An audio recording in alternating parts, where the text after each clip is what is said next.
दोस्तों, नवरात्र का पर्व शक्ति की आराधना का समय है। इन दिनों पूजा पाठ के साथ एक खास परंपरा निभाई जाती है।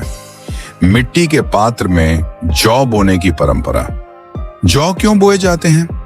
पौराणिक मान्यता है कि नवरात्र में जब हम मिट्टी में जौ बोते हैं और वे धीरे धीरे अंकुरित होते हैं तो ये माँ दुर्गा की कृपा का प्रतीक माना जाता है।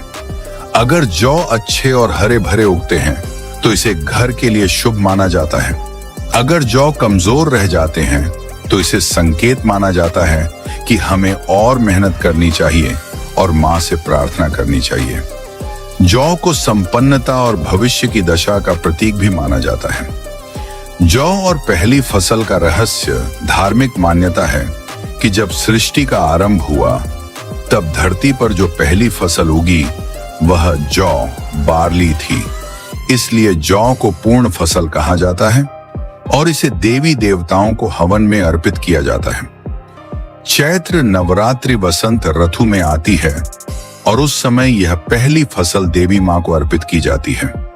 यही कारण है कि जौ को माँ का प्रिय माना गया है।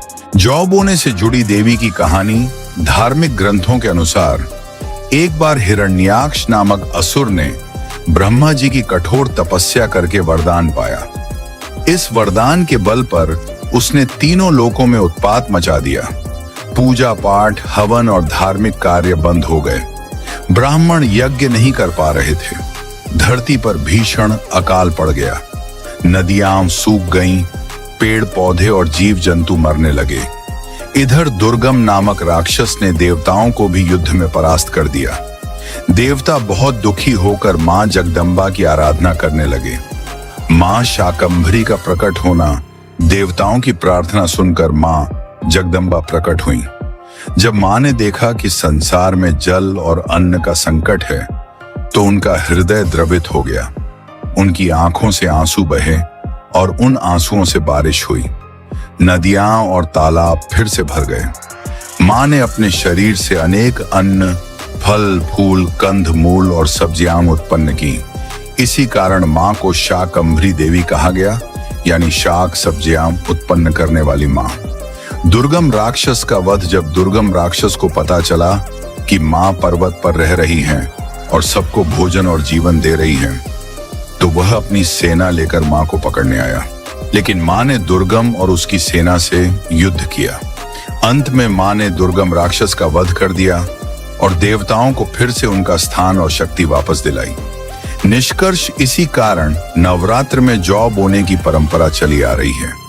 यह मां शाकंभरी और मां दुर्गा के आशीर्वाद का प्रतीक है।